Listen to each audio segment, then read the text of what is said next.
Rules. It has zero welding all through the body. It was only seatbelts.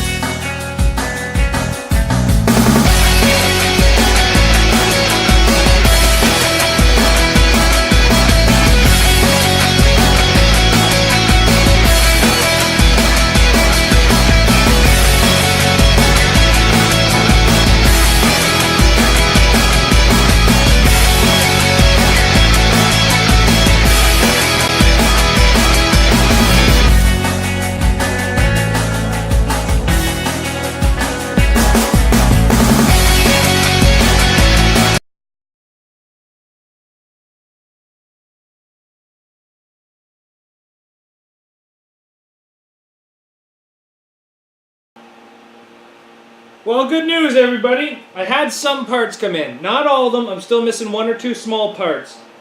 Now, I did splurge a little bit, and I spent a little bit more than what I wanted. I got the very good copper gaskets for head gaskets, and all the, it's like a stage 2, I guess, gasket kit for higher temperatures, higher pressures. So that's nice. I think that was like 230 bucks. Yeah, 230. And then I got a comp cam. Now this is not something that you really need, but this is something that I actually upgraded to. I like putting a little bit more aggressive cams in my cars. I find that it actually increases the power like you wouldn't believe. And not only that, comp cams are a very recognizable brand and they make great products. So I actually like their cams. So I think it was an extra 60 or 80 bucks to get this. I actually like this cam. I have this in my other motor and I think it's phenomenal. So we're going to be installing that.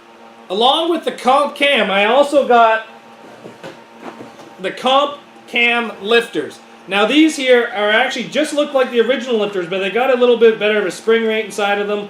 And they are actually a much better design than factory.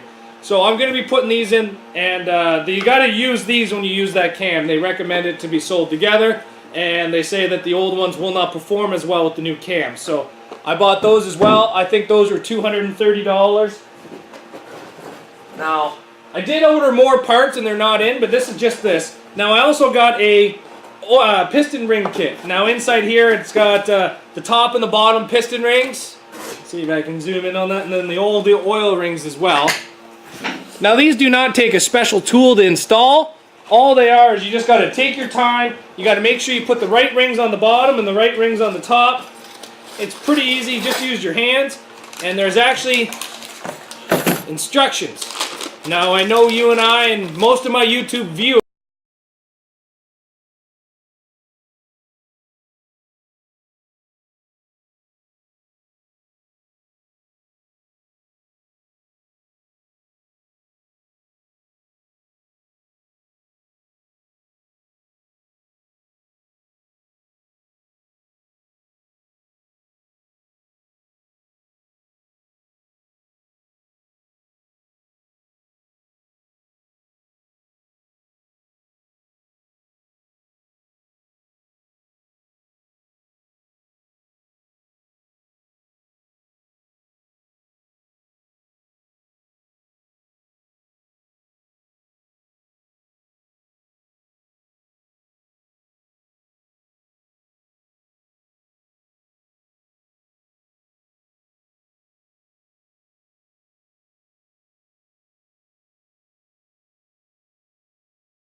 So here we have piston number 1, and I know it's piston number 1 because I have the dot on there telling me. See my little prick punch? Now what we did is we installed both the new 2 small oil rings plus the oil ring spacer. Then we installed the compression rings. Now what you want to do, see that's where the bottom oil ring ends. Make sure it's 180 degrees to the other one.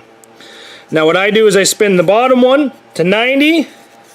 And then this one here to 180 degrees. So as you see the gaps in the rings, right there, then you flip the piston all the way over and right there.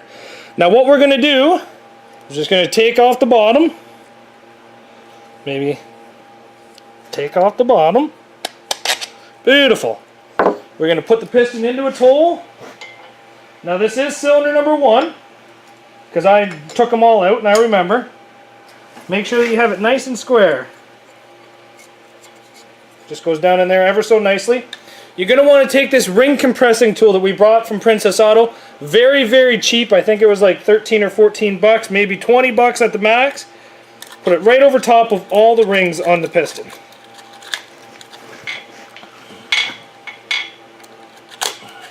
Just like that. Now you're just going to want to tighten this thing down. What this is going to do is it's going to compress all the rings inside the piston so that you can put it into the cylinder without damaging the piston. I guess we could put this on the table, maybe make it a little bit easier for ourselves. Now once it's in there, you're going to want a hammer. Now once you have all those rings compressed, what you're going to want is a hammer. Now you don't want this end, what you want is this end. I chose this hammer because it's got a nice wooden handle. Line the piston up, give her some nice taps.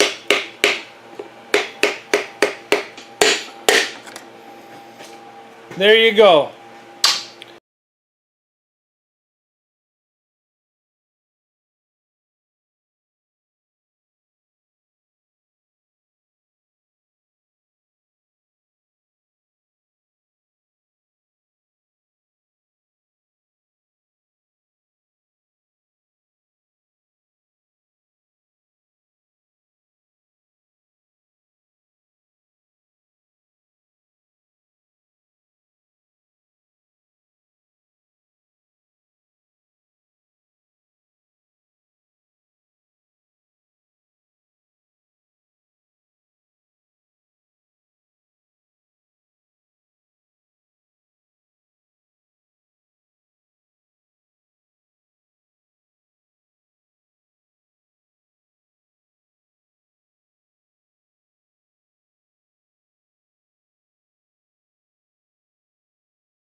All the pistons are now installed into this motor.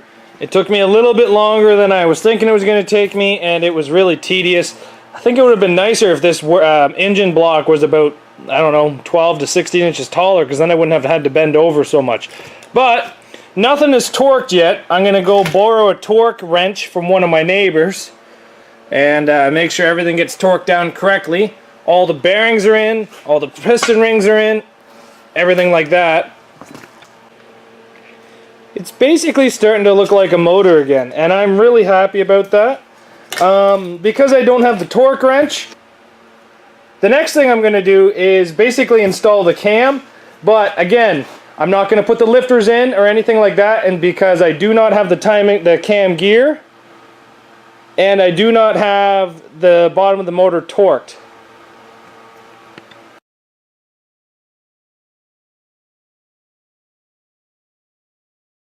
Now this cam right here is the original cam that came out of this motor. And this is the comp cam replacement for this motor. Now, if you take a look,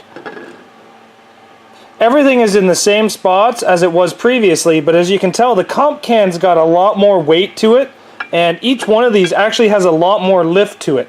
That is what makes this cam my go-to cam. I really enjoy these cams. I think that they're great. I've never had an issue with them. I've ran my motors hot, I've ran my motors hard, and they've always come out and prevailed. These, I've never had a problem with them. I really enjoy running them. Yes, they're a bit pricier, but realistically, I think that it's well worth the money. They're a much meatier cam. They sound great, they hold up great, and the power is amazing out of them.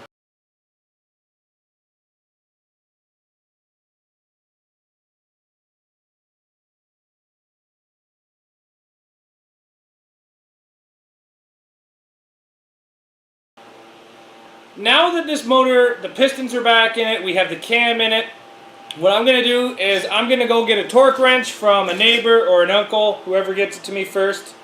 And then we're basically just going to cover this motor up and wait for tomorrow. Today's been a great day. We got a lot. Thanks for watching Zach's Workshop. Thank you very much for watching. Make sure you hit the like button and the subscribe button down below, and I'll see you guys tomorrow.